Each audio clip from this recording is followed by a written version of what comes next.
three panelists and me. Okay, so we are live currently. Okay, okay. Okay, greetings to all of you. It is an absolute pleasure to welcome you to this 30th edition of the Educational Leadership Forum, focused on rethinking civics and citizenship education for K to 12.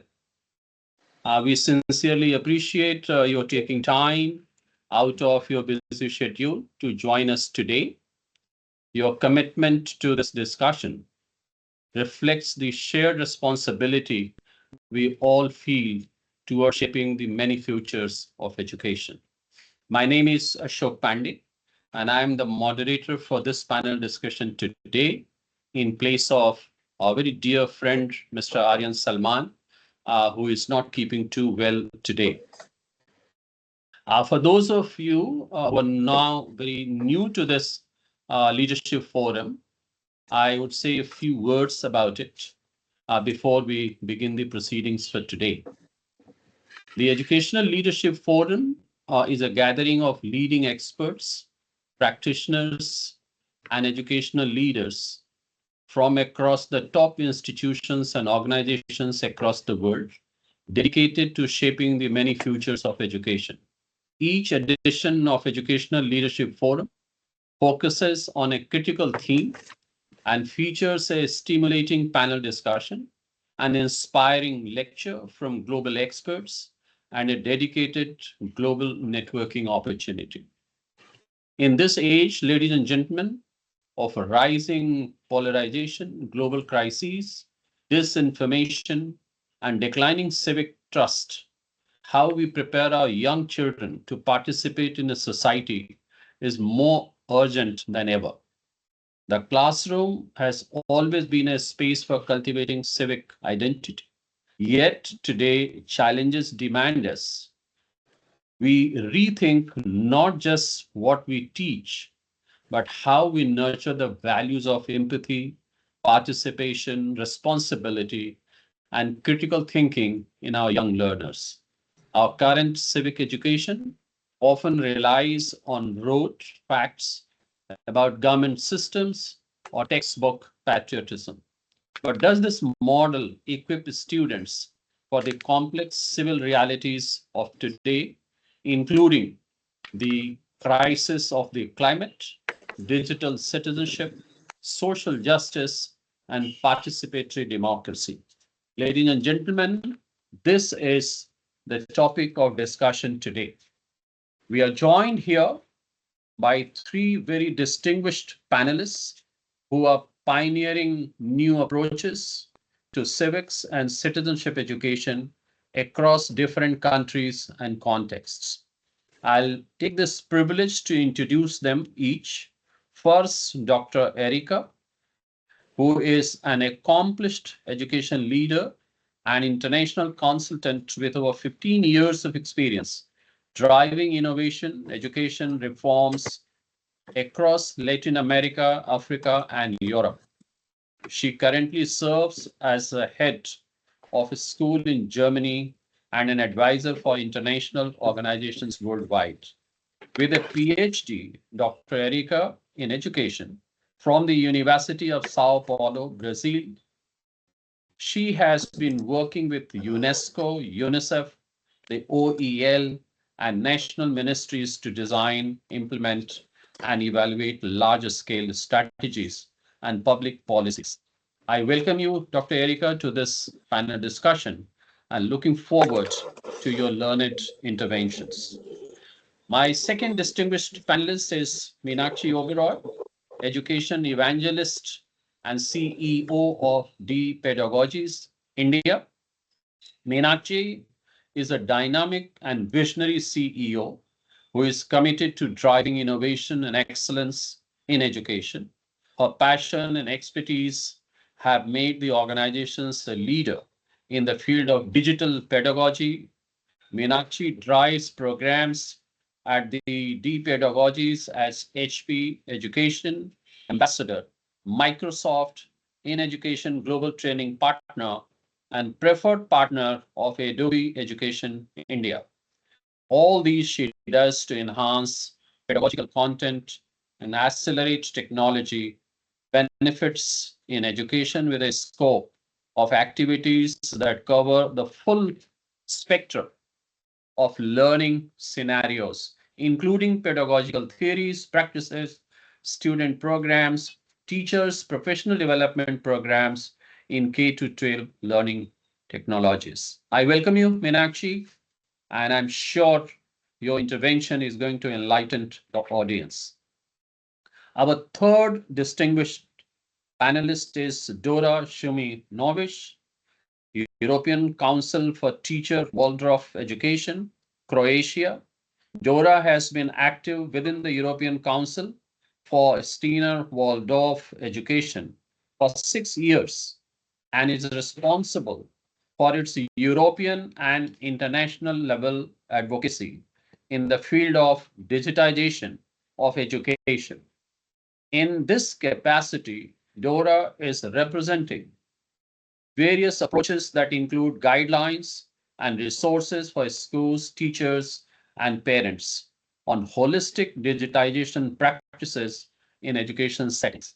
She is a member of the European Council for Steiner Waldorf Education, holds the political science master's degree from University of Zagreb, and is on the board of Secondary Waldorf School of Rijeka, Croatia. Welcome, Dora, to this panel, and I'm sure your presence here is going to make a significant difference to our understanding of the topic that we have today. With this introduction, ladies and gentlemen, I'm very excited to begin the panel discussion, and I'm very soon going to yield the floor to our panelists. In the first segment, I'll request each one of them to take 5 minutes around each and give your preliminary opening remark on the topic under discussion. After that, we will have a question answer session with the moderator. Then there will be inter-panel question and answer, followed by a few questions that we can take from the audience, and then we will wrap it up. So I have great privilege to invite Dr. Erica to make her opening remarks. Over to you. Thank you very much for the introduction. Thank you very much, everyone, for being here. It's a great pleasure. And I would like in these 5 minutes, about 5 minutes, to invite you actually to a reflection about the topic that we are raising here, especially with my focus areas, which are bilingual, multilingual, and digital education. And to do that, I would like to share very short cases with you. The first one is the case and actually the work of a very important Brazilian scientist, geographer, Dr. Milton Santos. He wrote a very important and essential book about globalization and democracy called Toward Another Globalization. In his book, he reflects about the perspective of globalization democracy from a global South perspective. He reflects about the role that global South countries have been playing or played in the composition, configuration of democracy and globalization that are present today. And he invites people around the world to join this reflection and to try to find their way, their real participation, their real citizenship in this interconnected world, not from a passive perspective, but from a very active perspective. And how this is connected to multilingual AI education and digital education, which are my focus areas. So, and the second case is my own story. I was raised and born in Brazil, in São Paulo. in a very poor neighborhood. And it was education, and especially language education, that allowed me, that opened the ways to be here with you, to have this conversation with you, to work with different countries, and to bring also my perspective from the global south to the table in this kind of discussion. When I went to school at that time, as I come from a family of workers, my mother, for example, she was a maid, and my father worked in a factory, of course. And the language that I spoke home was not the same language that I was taught at school. Of course, Brazil doesn't have dialect, but at the same time, the level of literacy that I had access to in my family was completely different to the level of literacy that was demanded from me at school. So there was a huge difference that didn't allow me to participate properly. Fortunately, at that moment, there was a huge movement of poetry and rap in music to include more language variety in education.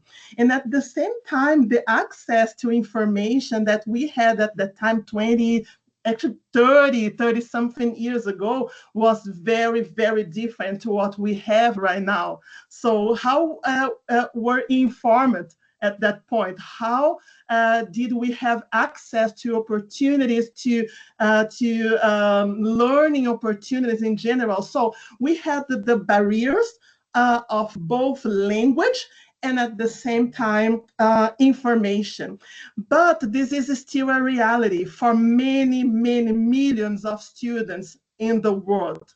So when we talk about democracy, when we talk about values, when we talk about including people, my question would be here, are we really thinking about those people who cannot access technological devices, whose languages are not the same language that are taught at school? This happens a lot, frequently. I think in India, in African countries, this is very common. So, and I really value the fact that we are having the discussion, that the governments and the third-party organizations, they are having this discussion in the last years, because this providing access to information through digital education, through artificial intelligence, through language participation is the only way to promote democracy. Otherwise, we will go back to the reflection of Professor Dr. Milton Santos,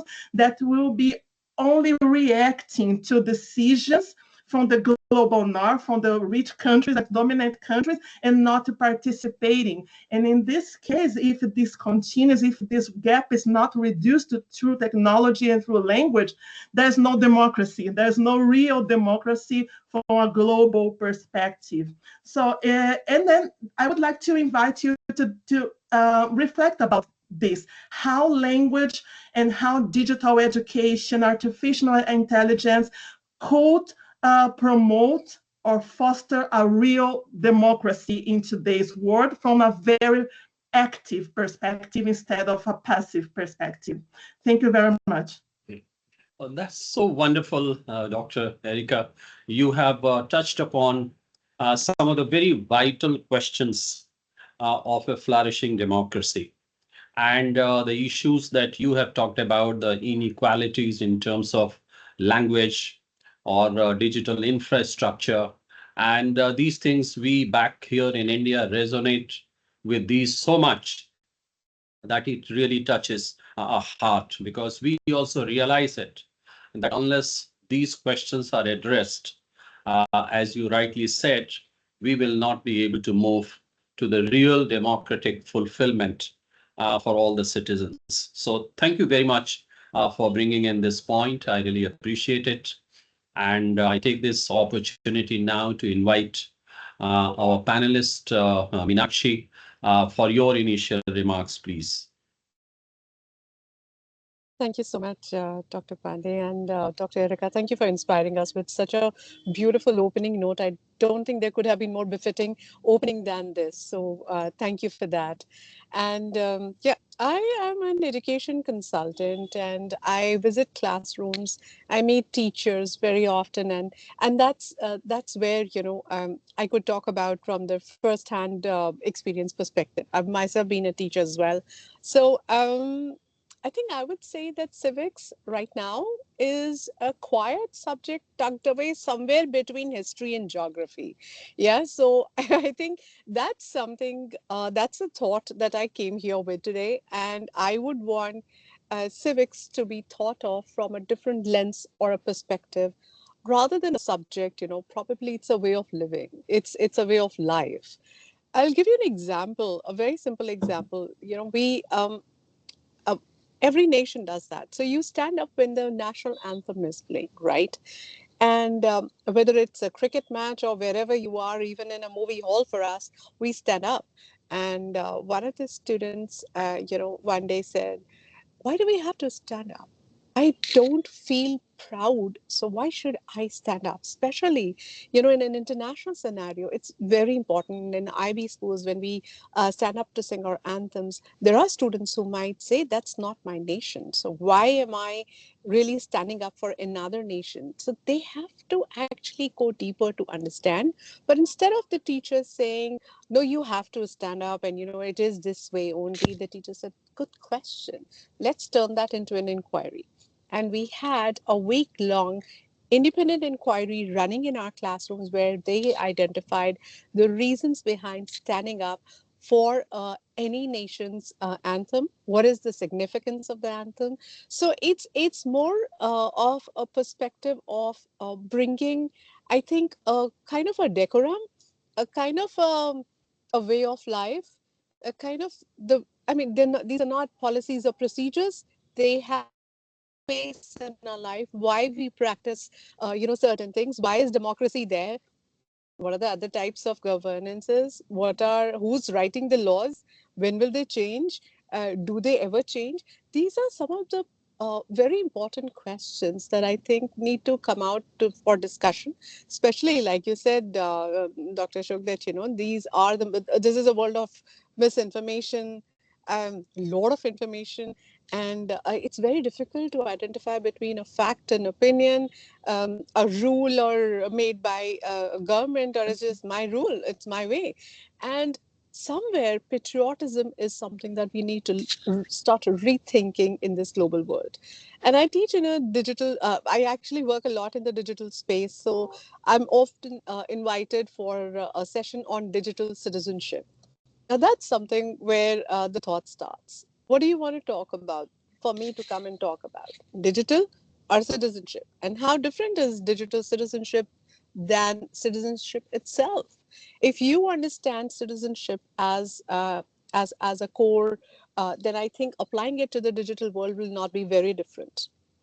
The terms, the kind of jargons that we have, I think we need to break those and bring that into discussion. So there couldn't have been a better time than this to actually discuss, because like this say, you do not call the fire brigade when the fire is already out, or fire, everything is already on fire. We're still not there, so it's a good space and a good time for us to start talking about this. Thank you.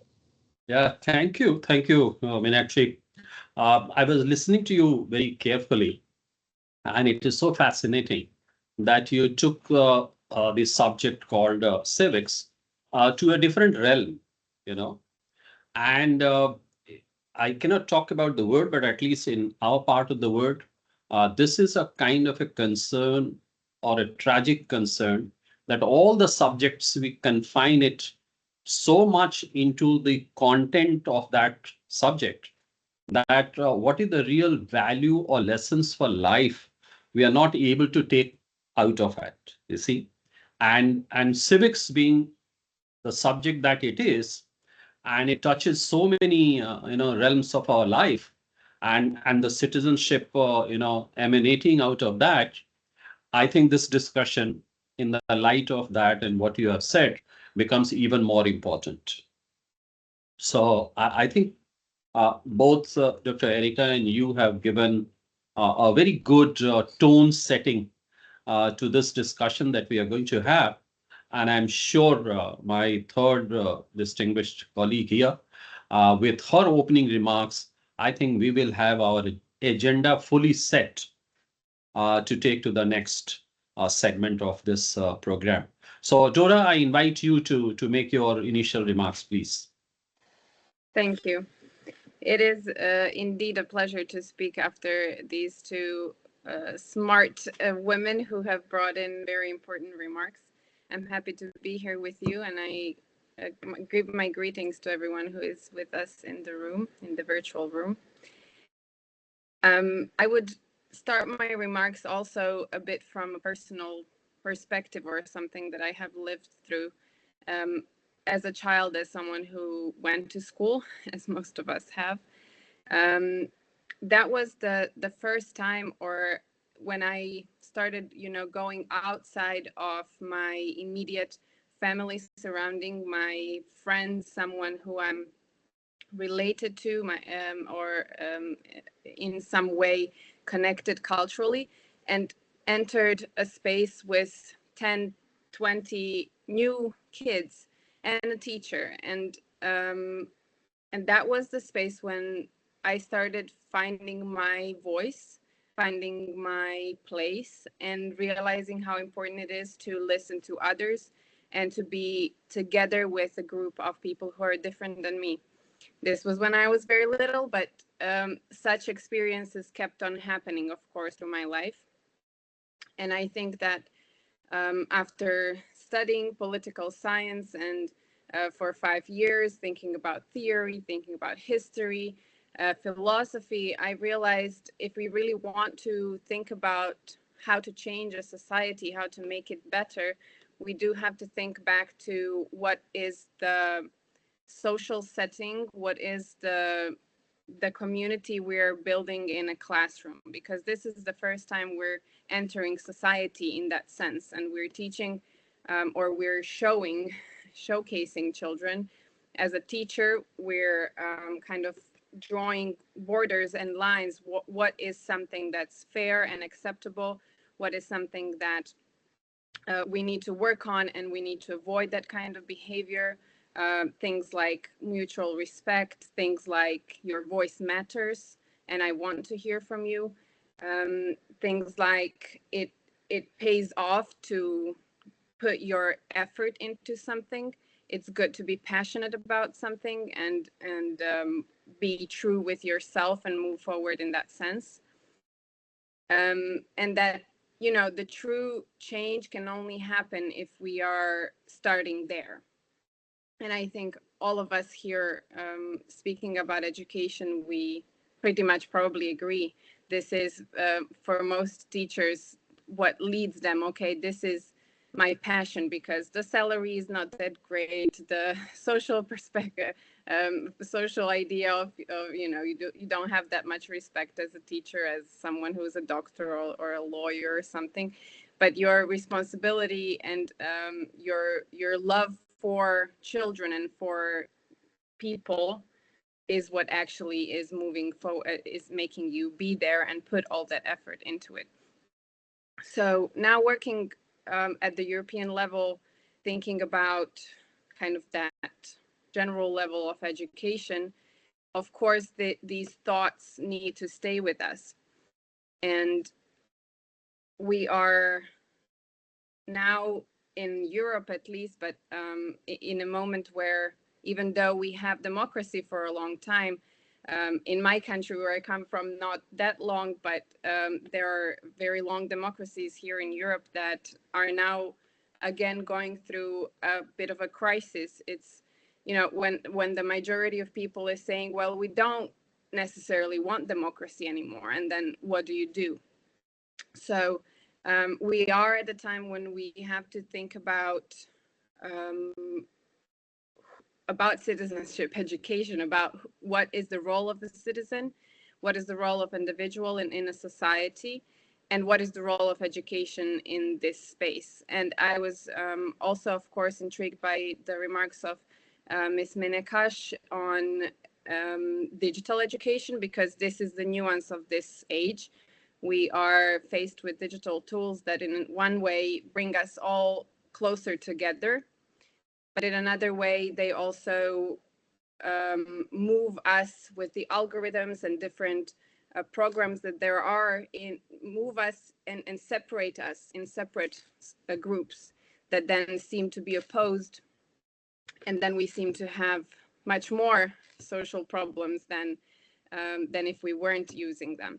So finding how we can use digital space and artificial intelligence to help us improve as societies is something that we are very interested in and that I am working on a lot. But of course, none of this can happen without people and humans being in the leading role. Absolutely. Yeah. Great. So you have also brought out two very interesting points, Dora. One is, of course, that what behaviors should define, when it comes to embracing humans, and particularly with diverse backgrounds. So there has to be some set of citizenship protocol there. And the second very interesting thing that you have raised a concern, as a matter of fact, that here we are talking about how civics education can really transition into democracy education. And when people start questioning democracy itself, then our challenges become doubly more important. So I think that is something that we need to discuss. And Dora, you said that you came after two smart women, and now I'm including all three smart women for all their grace and elegance that you have put into your initial remarks, and the three or four different perspectives that you have brought in from your own context, experience, and wisdom. I think it is a perfect moment for me to bring in the first question that arises out of these preliminary remarks. And that question is that, and it is very foundational, I suppose. What is the purpose of civics education in today's world? What do you believe we should prioritize in K to 12 citizenship learning? So you can take turns, and from your own perspective, what do you think is the most important thing in civics education? Dr. Erika, would you like to go first? Yes, please. Thank you so much for the question. I'm thinking about K to 12 education.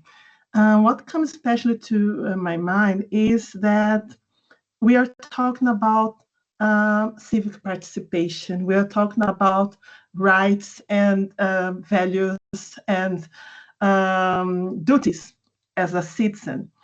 And for that, especially when we talk about children, early years, early literacy, numeracy, I truly believe in the importance of, first of all, teaching students to learn about their own importance, your own role in the world, that their voice, as our dear friend here mentioned before, that each one's participation is indeed important.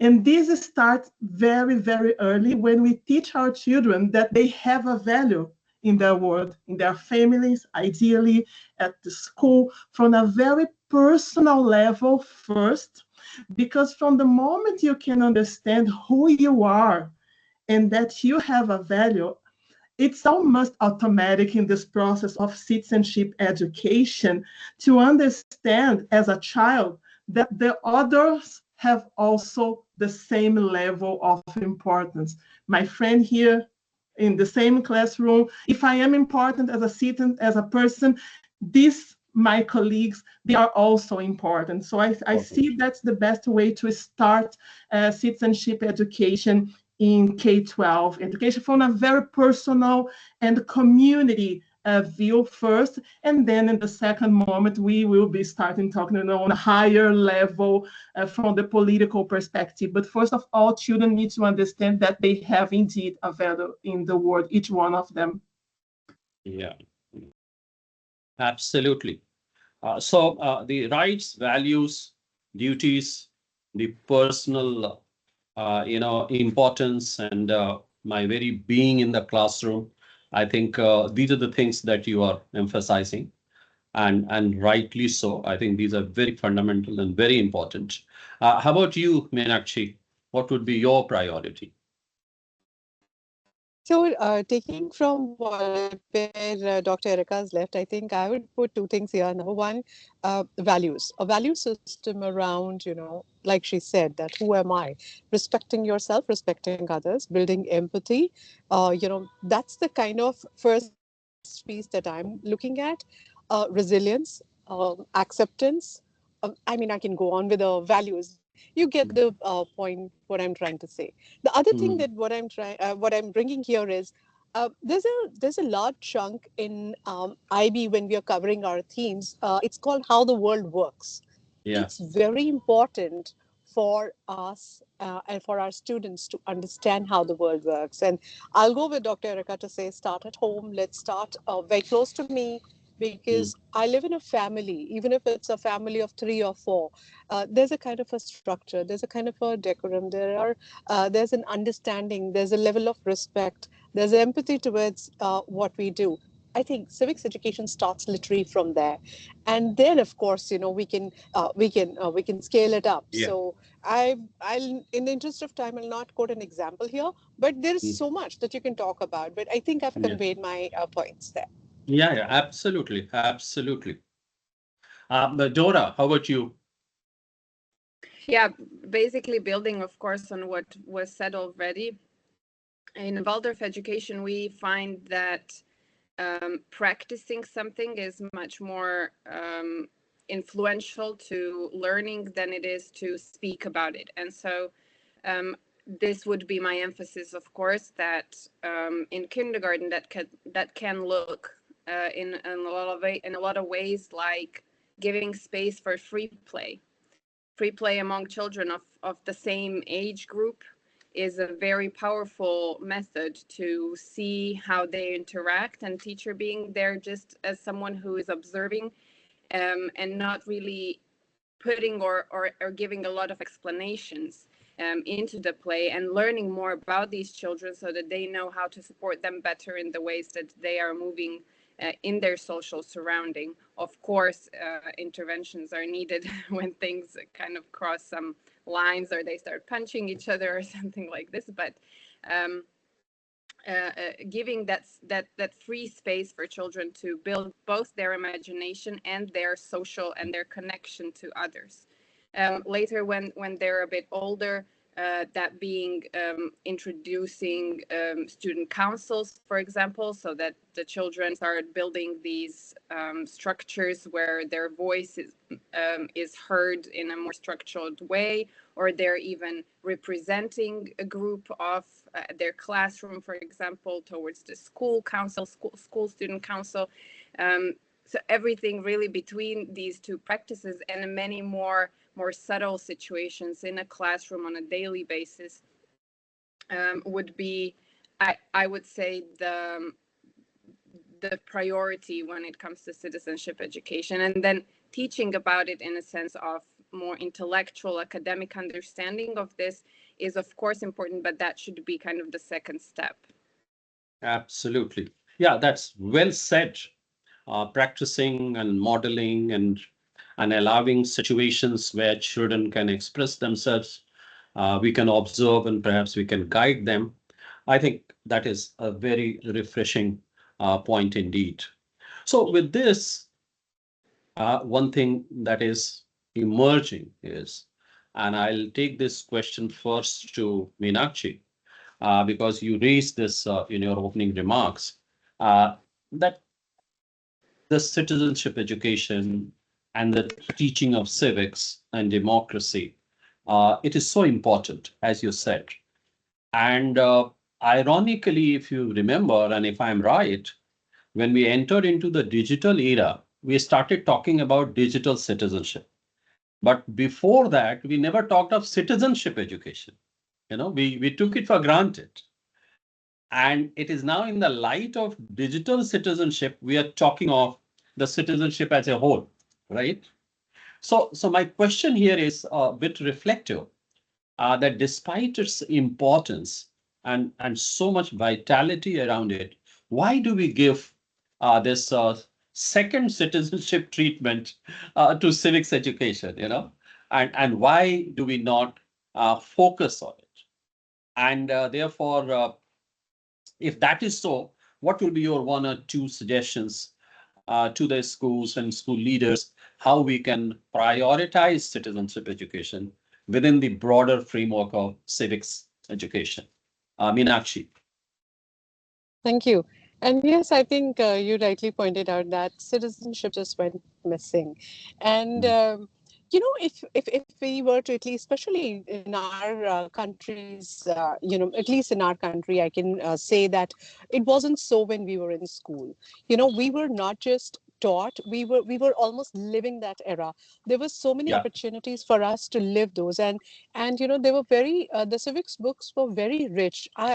I mean, I was very happy I was brought to this session because I was one of the, I mean, so to say, but then I was one of the best students for civics. And that's what my teacher said. And that is because there were spaces for us to talk about or think about a particular situation or debate it or even say, I don't agree. And that's not so anymore. That's something that's not safe anymore. I think I'm not sure if I'll be able to lend to why our structure has become that, but I will be able to lend to what it could become. So what I could be talking about is, for example, in our classes, I think most of the schools teach you water conservation. Now, as we Yeah. teach, as we talk about that, what happens is it shouldn't just remain to conservation. So while I was taking this topic up, our students said, but there's so much water around. So, why do we really need to conserve? And why should I be doing it? People who are supposed to do it, are they not doing their job? So we said, okay, let's go meet them. So we met, not just we did not, of course, go to the government to meet. We did go to our school administration to say, why do you have to conserve water? Why can the authorities Yeah. not do so? So start questioning, backtracking, looking at what's possible, what are the policies, procedures, to understand it's not random exercise. There's a whole approach to it. So I think a lot of space for inquiry, a lot of space for questions to be answered or to be looked upon, uh, with a lot of respect for each one's authority, each one's space, is very important. I think I'll look for Dora's answer also there, because Waldorf offers you that a lot. It respects the way a student thinks and then, forms and gives it a shape. And in the digital world, I think um, what Australia did was they banned social media recently, yeah, for school students. Now, why they did that was because when the students started onboarding that, there was a world with no rules. Yeah, no one Mm. defined what to do, when to do, and where to do. And I think that's a beautiful thing. I'm not saying that's the right thing to do, but I think it's a beautiful thing to do. They have paused to think about it. All the cases of citizenship or non-citizenship or wrong citizenship that we are listening or looking at stemmed from no democracy, no rules, no policies, no procedures. So therefore, I think it's a great space if we can just take the digital space and try and teach them citizenship through the digital space to understand that's how real life works. I think I'm going to pause Yeah. here. And I'm so Yeah. sorry, but I will have to exit this conversation as well. I had informed an engagement. Sorry about that. But I Okay. hope, Okay. thank you so Yeah. much for having me here. Thank And I you. really Thank you, hope I've Meenakshi. It been was able to great relate. to have you here. Pleasure. Okay. Yeah. So Dora, over to you. The same question. Have you also experienced the same? S- Not so much of importance to civics education and the things that flow out of it, or you have something else to add to that? Yes, I am actually very much in line with what was already said, because I've been, since I'm working in the realm of digital education, I've been invited by the Council of Europe, by UNESCO this year to present our approach to digital citizenship education. And I'm now also in a working group of the European Commission on digital citizenship education.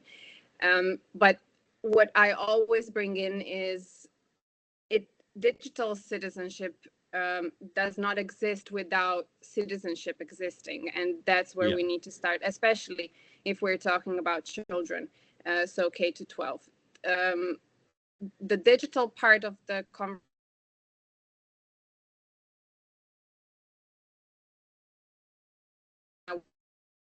this world, regardless of the medium that we're using to do so. Respectful communication, tolerance, the idea of critical thinking, of the importance of emancipation, the awareness of others, and of also, as you mentioned in the beginning, of the environment.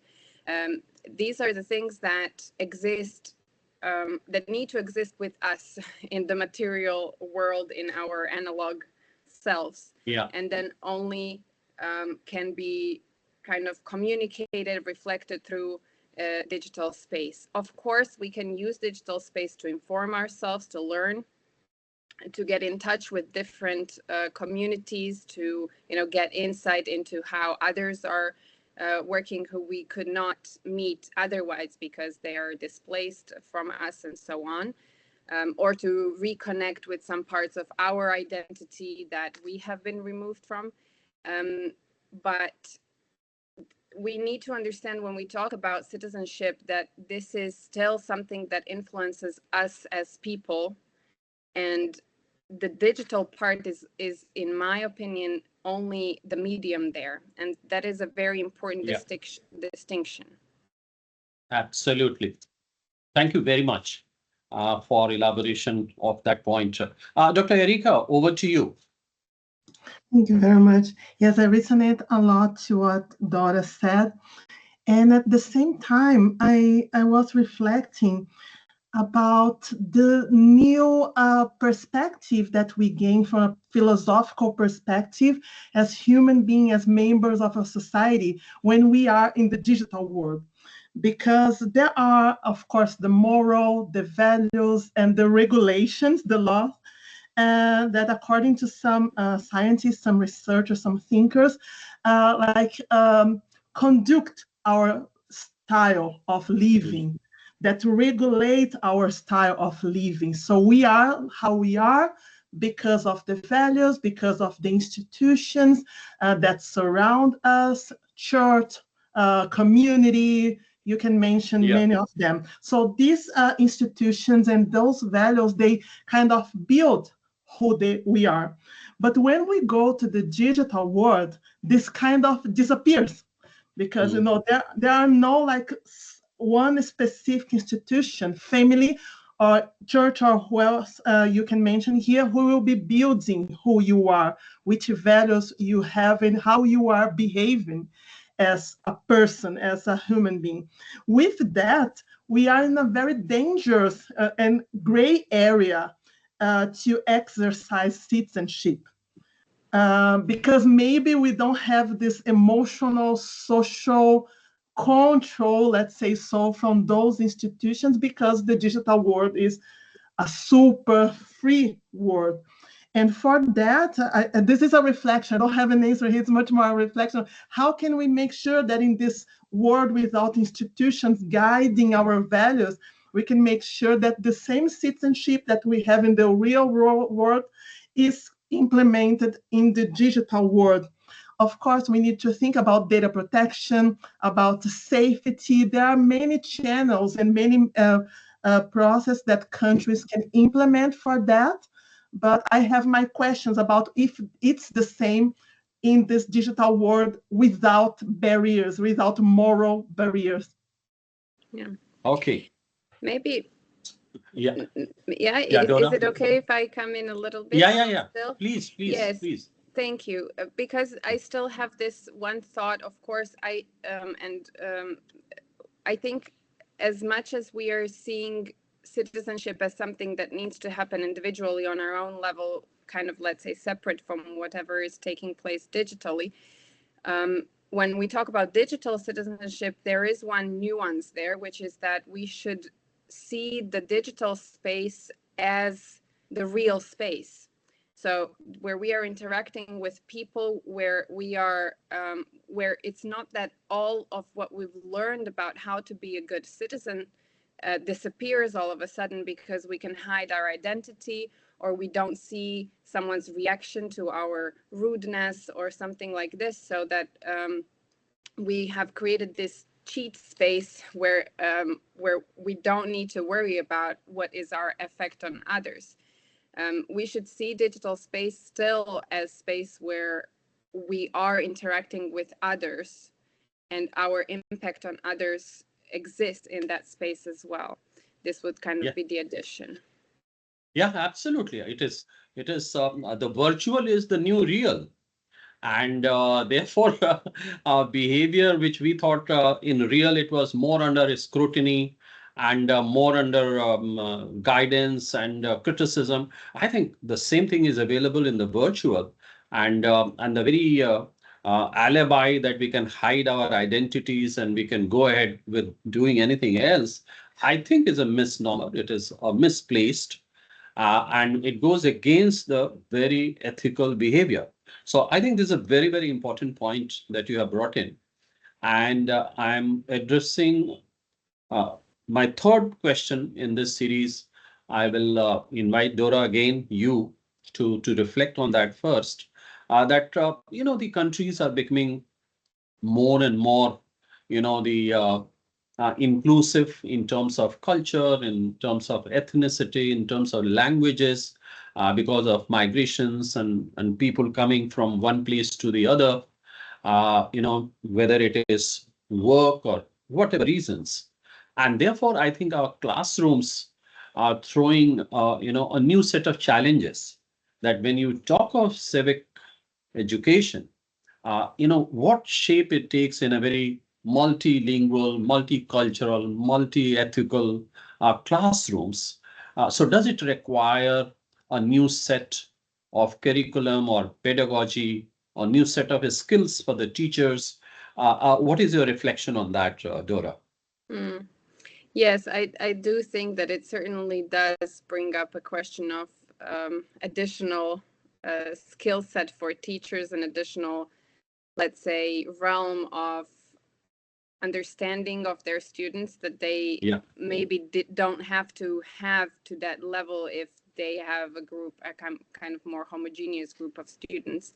But at least in the way that we see children and their potential that they're carrying in this world, and the role of education to kind of work on developing that potential, we still are seeing children as individuals and as someone who's unique. And in that sense, that philosophy of nurturing every child, understanding every child and in their uniqueness can be applied in these, let's say, more complex, culturally complex classrooms.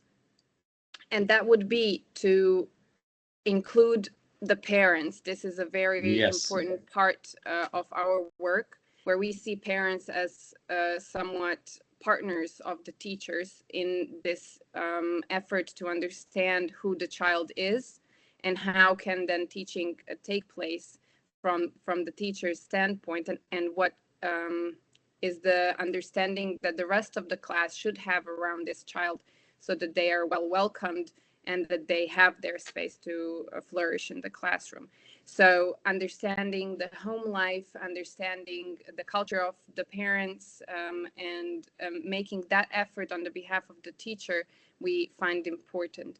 And from then on, really, I mean, every classroom is a world in its own. And the teacher there is some kind of an artist who is using all of their abilities to move with that classroom in multiple directions.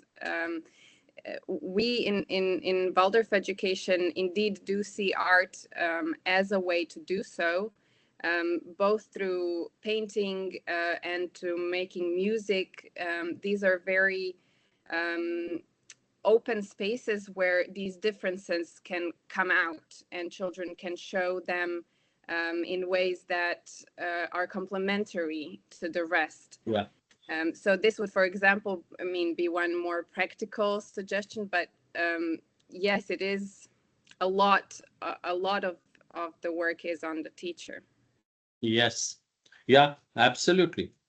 Because the preparedness of the teacher's openness, and teachers' ability to appreciate all those cultures and ethnicities, I think that will play a very, very important role, as you rightly said.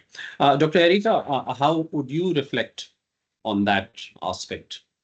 Yes, I totally agree with the importance of the role of the teacher and also the importance of participation of parents in the learning process. This is very Yes. crucial. At the same time, I have to mention that I work in Berlin, I work in Germany. This is in an extremely privileged society, social Yeah. context, let's say so. Uh, but I have been observing, if we are talking about democracy and globalization, and reflecting a lot on different contexts, Mm. and how to address these challenges that some communities, some countries have. We have countries, in many countries and many communities whose teachers sometimes didn't finish secondary education or primary education, but they have still a role, an important role to educate those children. There are, as I mentioned before, also the issues related to language, that some parents don't understand what the school is saying. And so there is a gap here in many contexts as well. And at the same time, we also have the working gaps, because in many different contexts, poor contexts, we have families who are not necessarily interested in sending their children to school for so long because they need those children. This is a reality, to work, to participate financially in the family economy.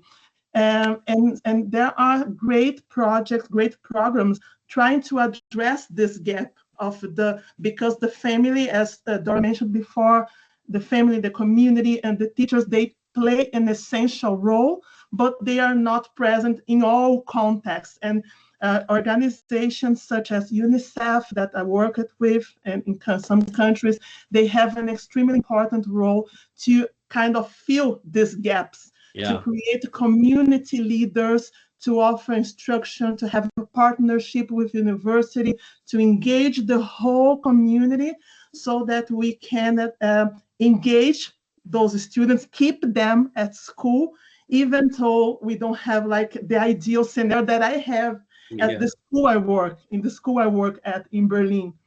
Mm. So there are these two, how because if this is so important, it is parents' participation, teacher professional development, how to address those gaps. And I think that the third Yeah. part organizations and the governments, they have a huge responsibility, and not, Mm. to fill in these gaps.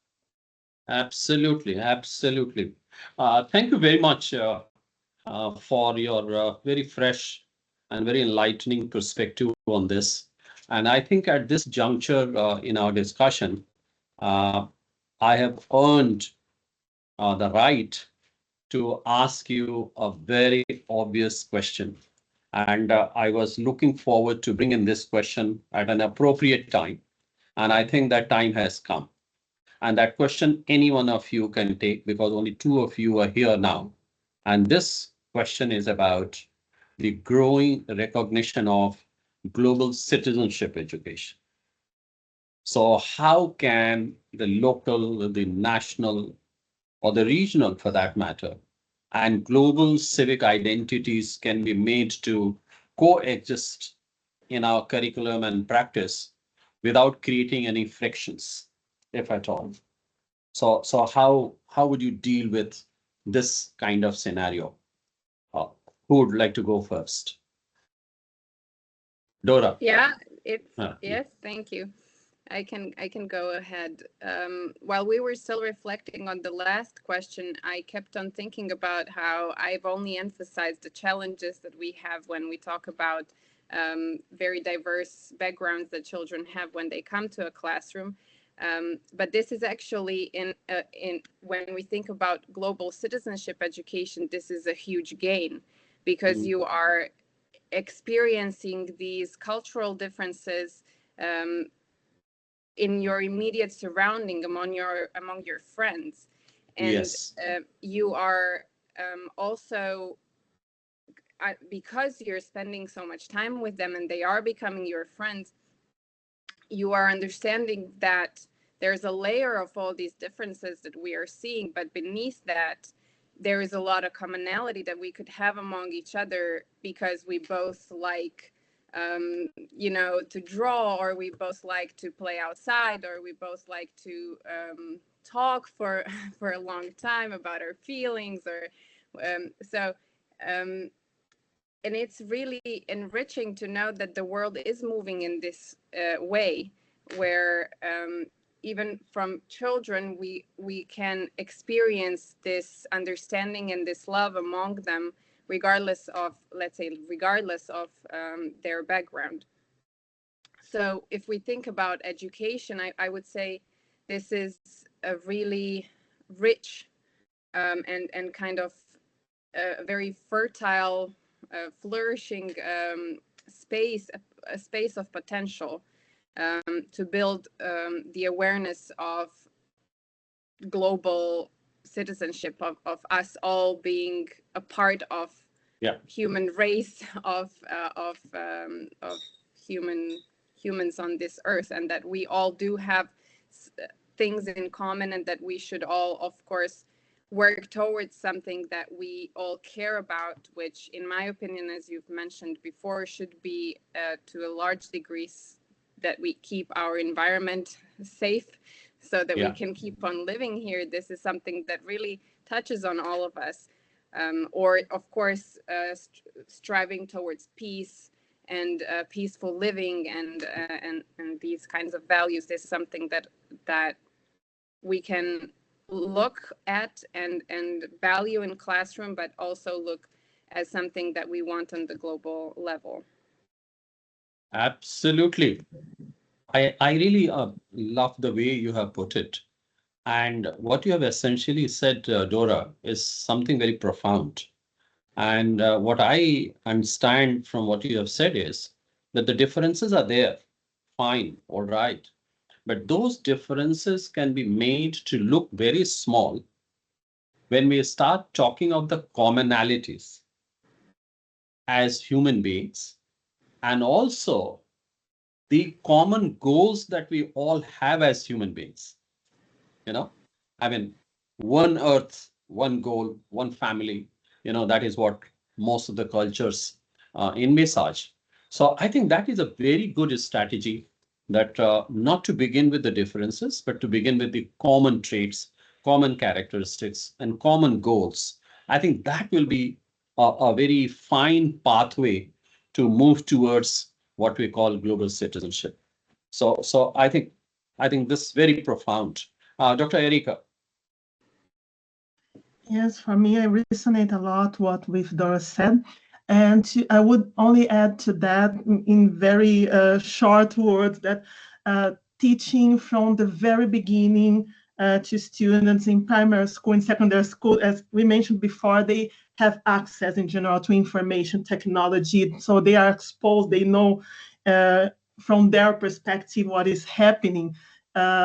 And to teach them how to protect the democracy. We are in a very challenging moment in the whole world, where democracies and government have been questioned about their autonomy, about their participation, about their own voice internally and externally. And I truly believe that we have to use, clear words to say that democracy cannot be negotiated. And children must learn that. There is no question, no negotiation. Countries have autonomy. Democracy is a right, an elementary right. And this should be taught from the very beginning at schools. Yeah, absolutely. Absolutely. Yeah, you're done? Okay, yeah. So yes, I think this could be one of the takeaways of today's discussion. Democracy is non-negotiable, and that should become the core value system for all of us. So I think that is amazing. So Dr. Erika and Dora, we have almost come to the end of this segment. But I'm very keen to ask one more question because I sensed when Dora was answering some of the questions, she was very keen to not only tell what should be done, but also perhaps she and both Dr. Erika, you also would like to tell us how to do some of these things. And therefore, I'll like you to spend a couple of minutes each on telling us, what are some of the most successful pedagogical models and innovations in civics education you have seen or you have practiced, you have simulated, which you would like to share with the audience here. Dora, Would you yes, like to? because this question was inspired by what you said. Yes, well, unfortunately, I don't know a lot about other pedagogies. I Yeah. am still pretty young and I have not studied education. I've studied political science, but I have, of course, gone through my education system and I've been professionally looking at education for a long time. And I know a lot about Waldorf education. So this is what I can speak about. And I feel like I've done a bit of that already. When it comes to citizenship education and what are the important things to do in a classroom,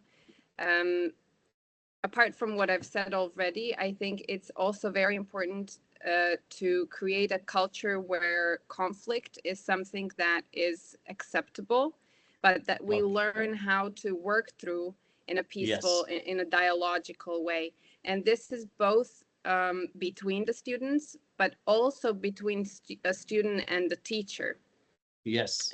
Because there we can see conflicts, I mean, arising anyways. We are all human and we either make mistakes or our truths just are in conflict with one another. And so taking the time to talk that through and understanding our role as teachers for someone who needs to be the role model in this sense should be a priority.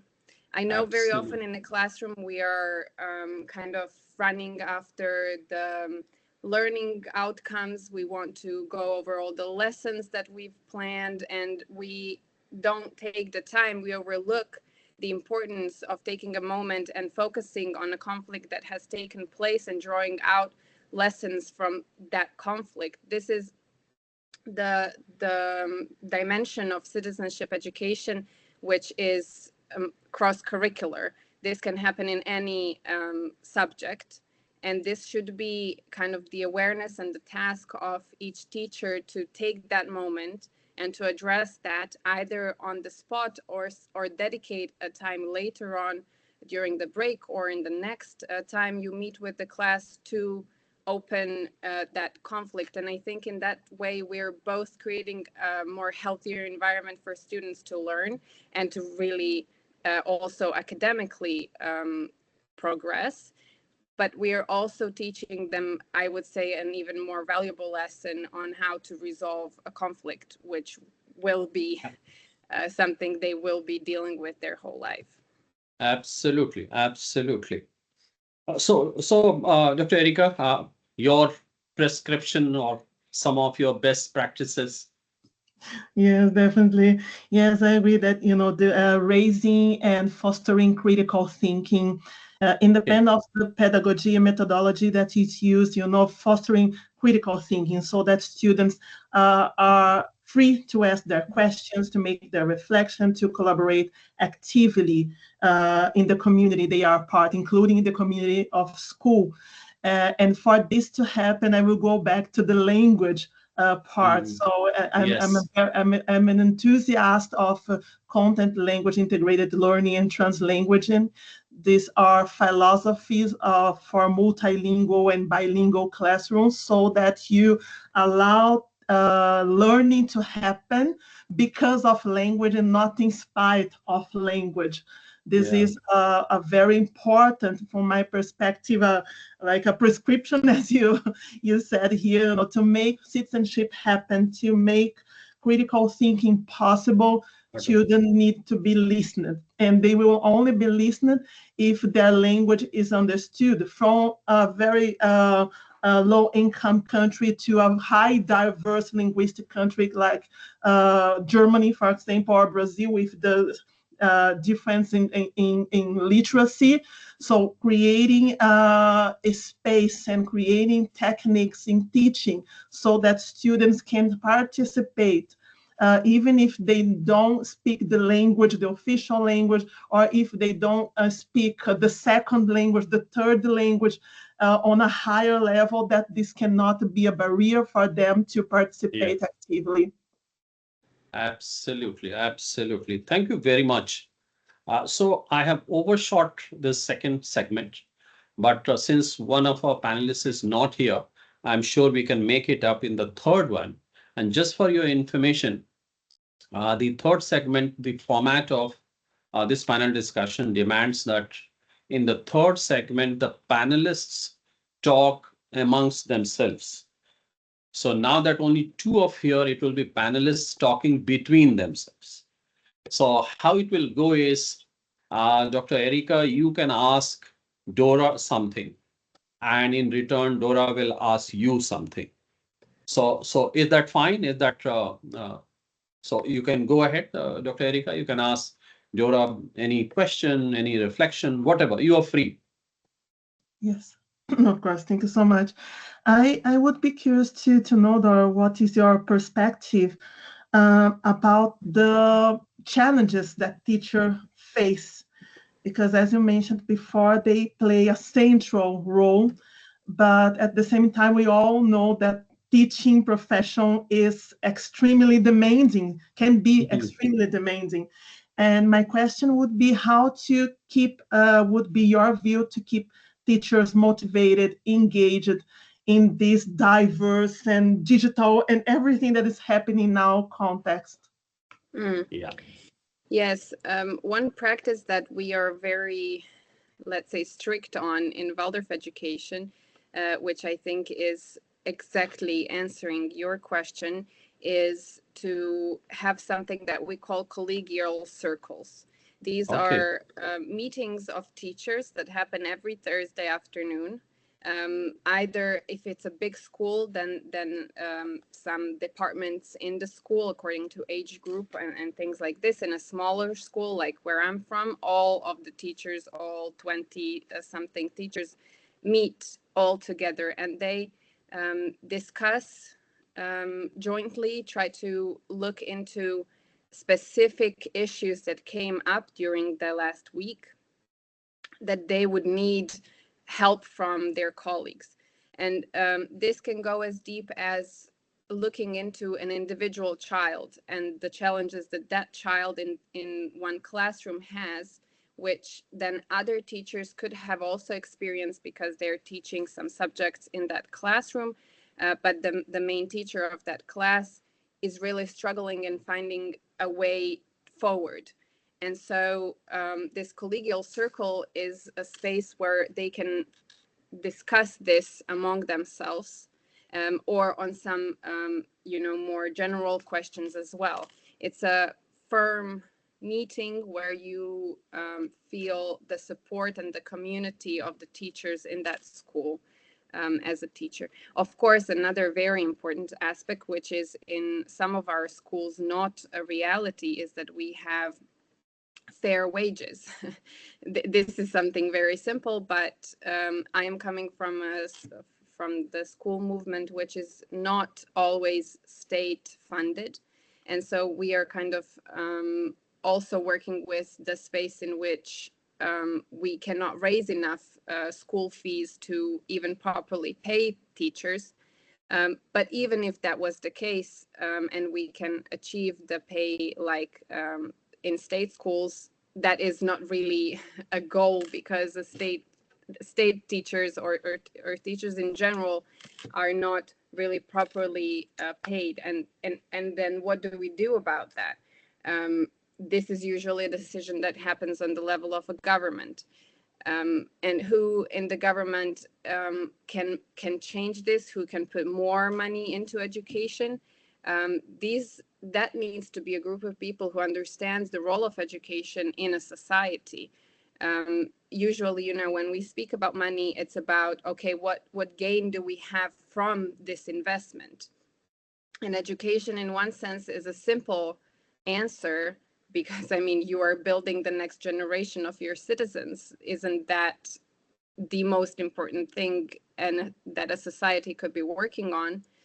Shouldn't we be making sure that the best people, the most motivated people, are the ones who are doing this every day?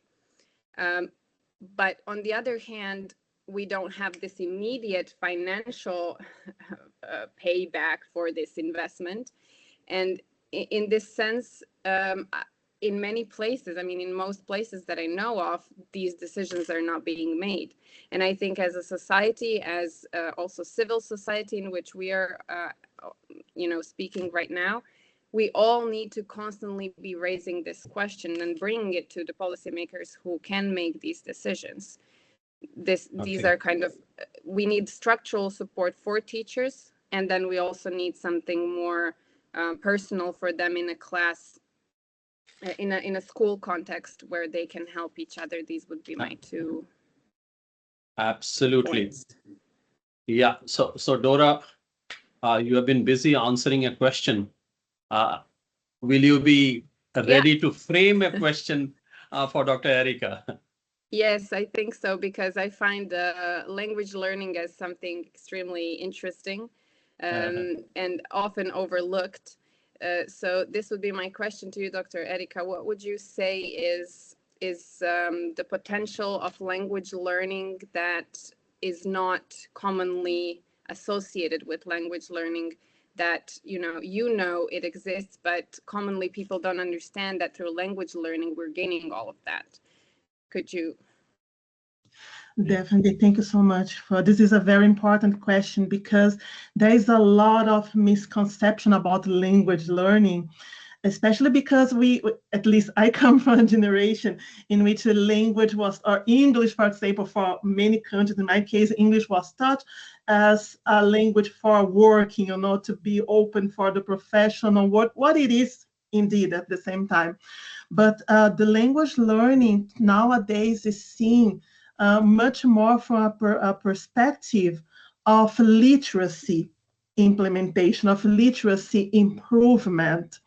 And when you give the child the chance, the opportunity to use all the resources that they have available to enhance their literacy skills, you will be supporting their whole life path as language speakers in many different languages. One thing that I hear a lot at schools and in international programs as well is the concerns of parents and also the concerns of government regarding the use of a different language, if this would be creating a barrier for the development of the first or of the second language. As an example, I can say, so you live in Portugal, for example, and people speak Portuguese as the national language. And sometimes people are concerned, if we teach English or if we teach Spanish, Italian, another language, will this be disrupting the literacy level in the native, in the first language? And this is not true. And the opposite is also not true, because language is a channel.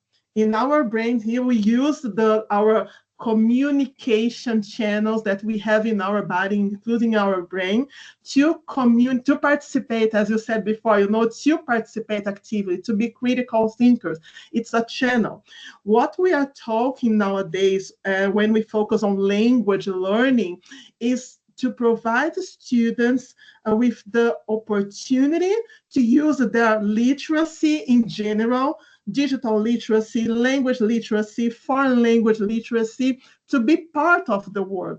And there are very important researchers nowadays which already proved that learning different languages will enhance your knowledge of your own language. And the opposite, it's all true, because we use the same system. You are kind of training your brain every day more to access different content, to communicate in different ways. And there is no way that learning a second language or using your own language in an environment when your language is not the national language will cause an issue for language development. It's totally the opposite. And I think this is a very important misconception that we have to address in general, to allow citizenship to happen through language. Thank you so much for the question. Very important one. Yeah. Thank you very much to both of you. And I think we have entered the part of our discussion here where we need to invite some questions from the audience. So are there any questions? Could you please put your question in the chat box, from where I'll pick it up and put it to the panelists? Anyone? Any question, please? Olaf, can you coordinate, please, if there is any question?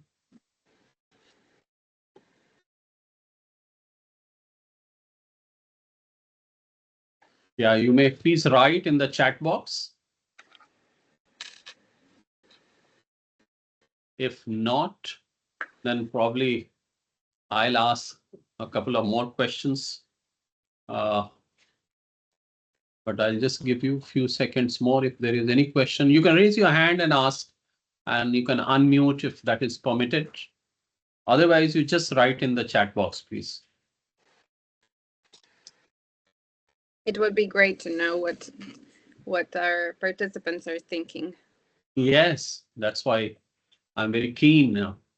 And when there are no questions, in our part of the world, we say that we conclude two things from there: that they are overwhelmed by the discussion by the panelists and they just don't want to ask anything, or they are so confused that they are not able to come out of that confusion. So I don't know what is the status, but okay, I think Inakshi J has come out with a question. What does being a good citizen mean when our students belong as much to the digital world as to their nation? I think that is the question, and any one of you can take. This time, I'm not going to prompt you. Who will take it first?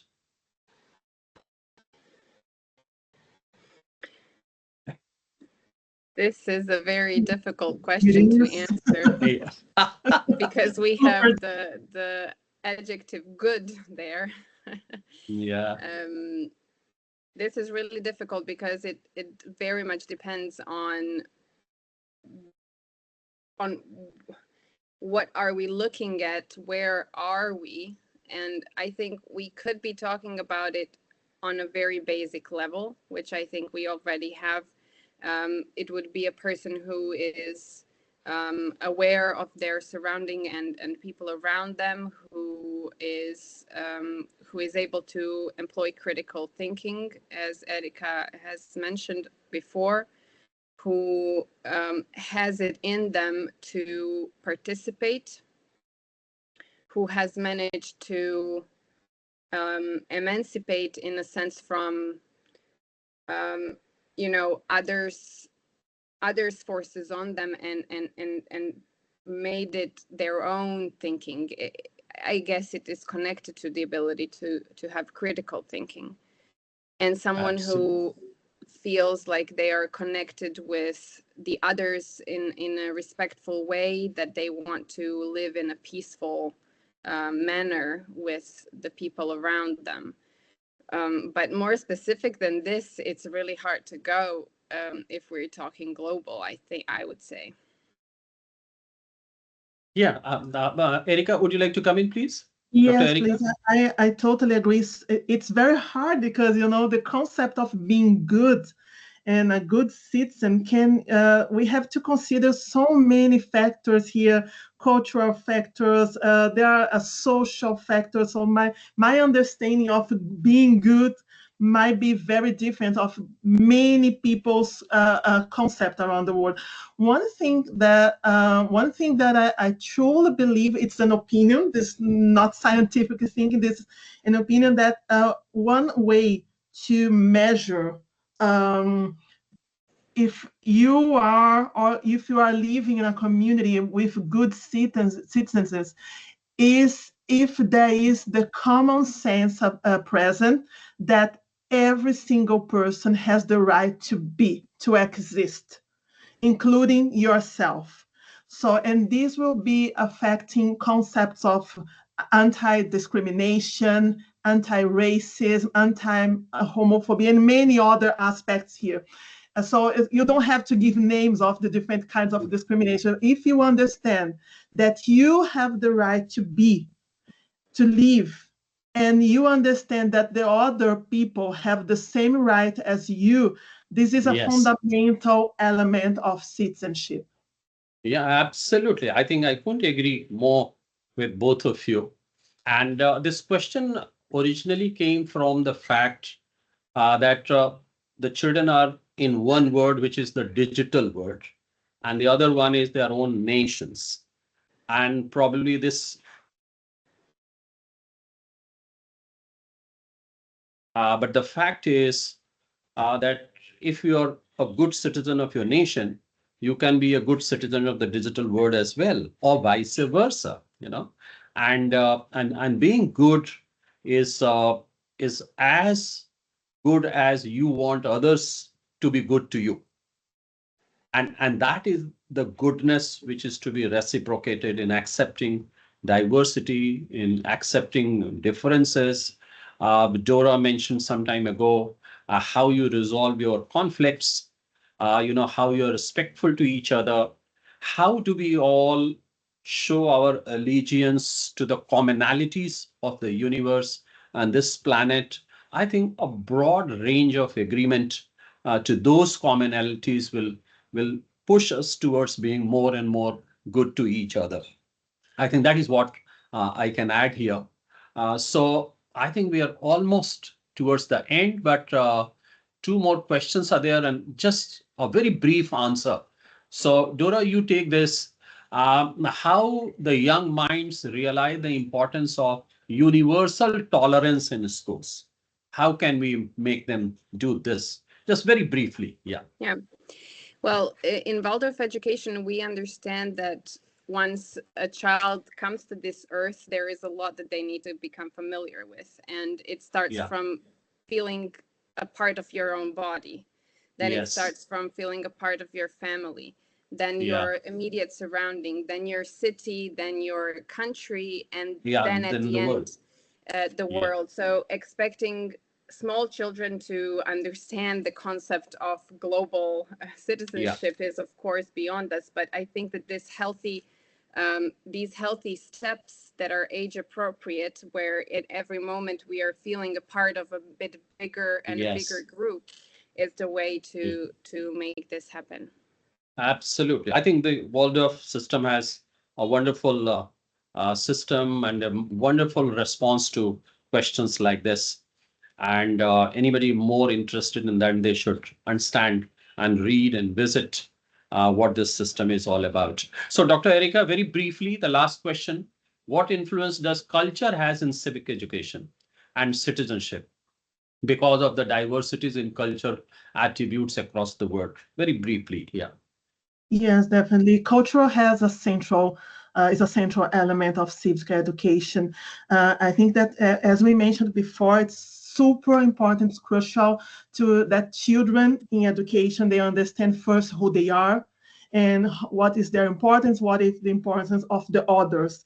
And understanding this inside the different countries can vary a lot in different contexts. So I think it's the role of educational systems, teachers, directors of school, before implementing ideas, before giving a lot of input, because sometimes we are so passionate and we want to change, we want to improve, but it's super important to understand the culture that is present there, to understand what are the needs, the beliefs, so that you can connect with this culture, and from there you can build into something with collaboration, not top-down implementation, but having, community and different members of this culture, of the social society involved in any project, in any participation project, in strategic project, including citizenship education. Absolutely. So with this, I think we come to this phenomenal session that we have had today. I'm sure there will be many questions, and therefore I request the people who are present here or those who will see the videos later, your thoughts, your ideas, your suggestions, your feedback, everything is very, very valuable to us. Please write us back, put us on the social media comments, tag us so that we know how this panel discussion has gone. And even the panelists will also be very happy to get some feedback. And with that, on behalf of the Global Citizenship Foundation, the Council for GCED, and all of our attendees, I extend my deepest gratitude to Dr. Erika, Dora, and Meenakshi for taking time out of their busy schedule and enriching the discourse through their unique ideas, insights, and experiences. And to you, thank you for being part of the Educational Leadership Forum and for everything you have been doing to advance the discourse on transforming education. We really appreciate your time, insight, and efforts. You all have contributed to driving this extremely critical and crucial discussion towards shaping the futures of education for generations of our young people. See you soon until we meet in our next forum. All of you, please take care, be safe, spread love and compassion around the world. Our world needs it more than anything else. So thank you very much.